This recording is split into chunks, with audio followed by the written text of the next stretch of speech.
The primary inspiration for this work is the fact that falsehood exists on so many levels in our contemporary society.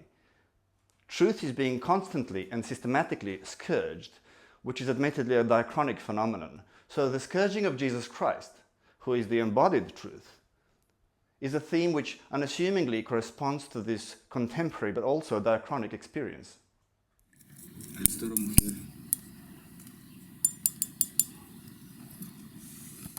Okay, I will now make a very short demonstration of what I do.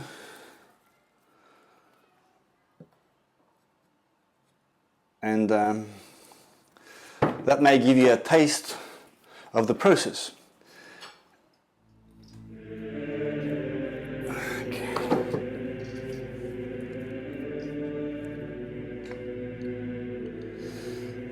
Okay, let's find the right kind of color and tone.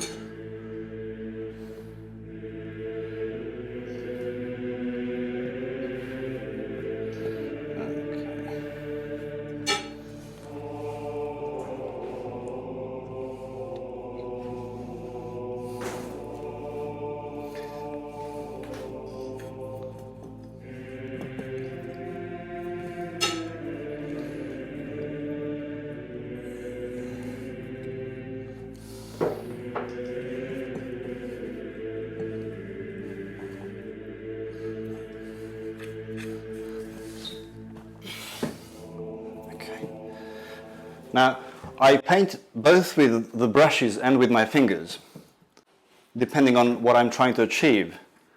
But either way, the figure comes out as it were on its own. Look. Because the figure is embedded in the memory. The figure is lived, dreamed of even. So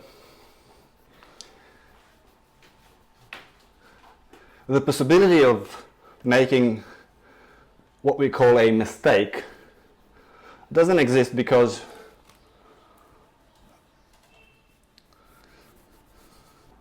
I'm basically sculpting the leg.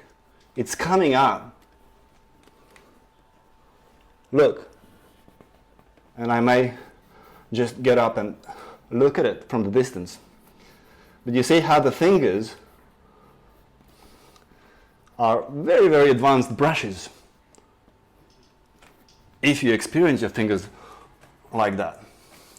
So the process requires that we leave certain layers to dry before we continue.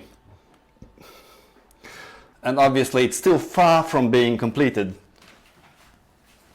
I can't emphasize that enough.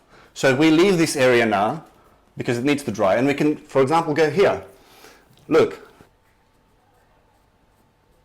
The light merges, as it were, into the shadow, and you get a sense of skin.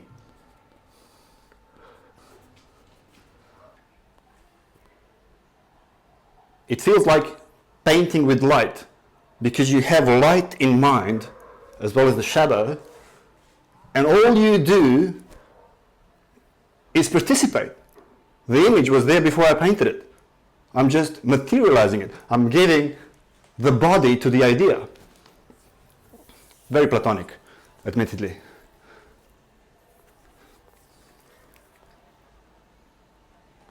So now that I applied the color with my fingers, I'm spreading it, and in a little while I will leave it so that it can dry, and then I will come back to this area as I do everywhere else. But you can see again how the light merges into the dark area, and then later with darker tones we will combine these nuances, and therefore the effect will be much more three-dimensional and compelling than what it is now. So there you go. Fingers are the perfect tool for certain tasks, and this is one of those. It almost feels like giving skin to skin.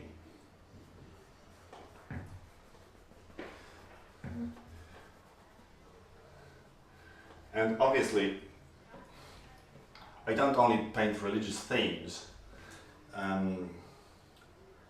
I paint all kinds of themes, but it's important that the theme is not the most significant aspect. It is the way that the manner in which you paint something.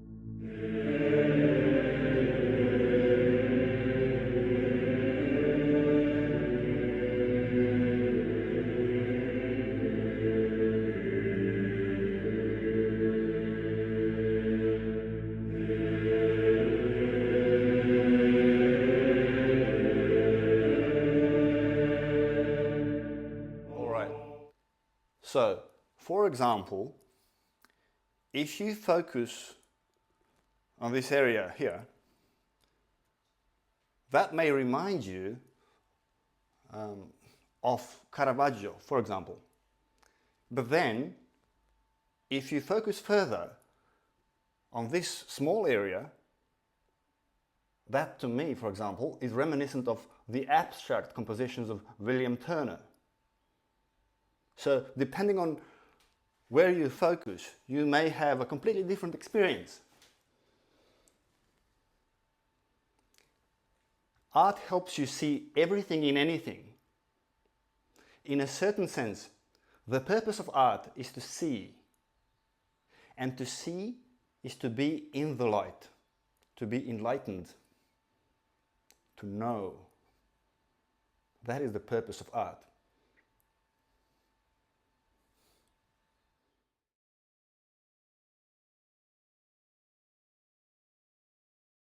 I often use models, but not always. I photograph them, but I never copy the photo. I only use it as a morphological base. For example, if you compare this figure here on the photo to the one I painted, you will notice that I deliberately depart significantly from the photo. I aim for the authentic rendering, which is inspired from within, so that the figure may become more alive than the photo.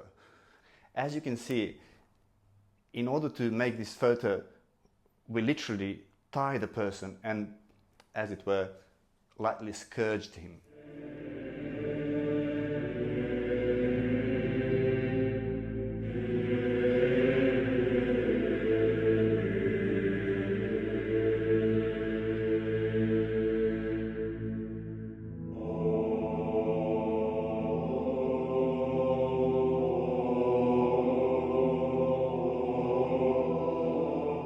Well, my art practice involves a few different styles, ranging from abstraction to realism.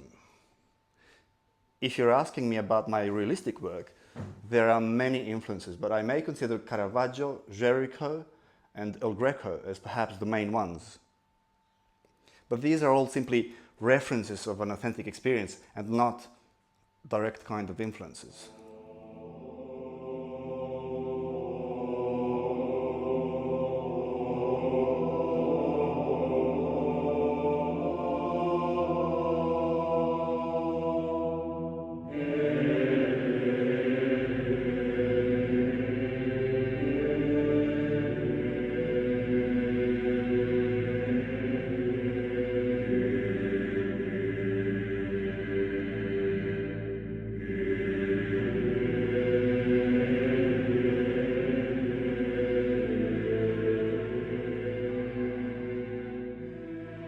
Well, first of all, imagination is hugely important generally in art, as well as in science.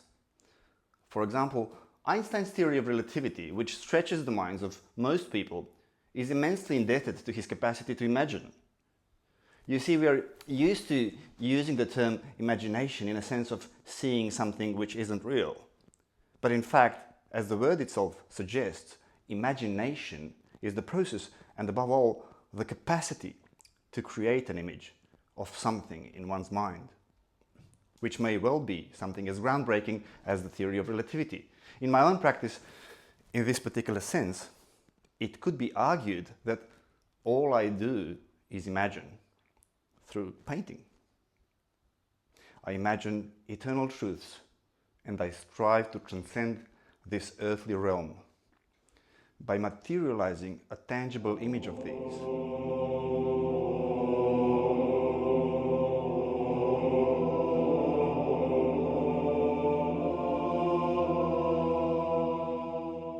I paint like there's no tomorrow, because there really is no tomorrow. There is only the eternal now. The experience of creativity can only ever occur in the now. The fact that we are temporary here on earth indicates that we should practice being in the eschatological kind of now. That would be the most important aspect of my routine. So.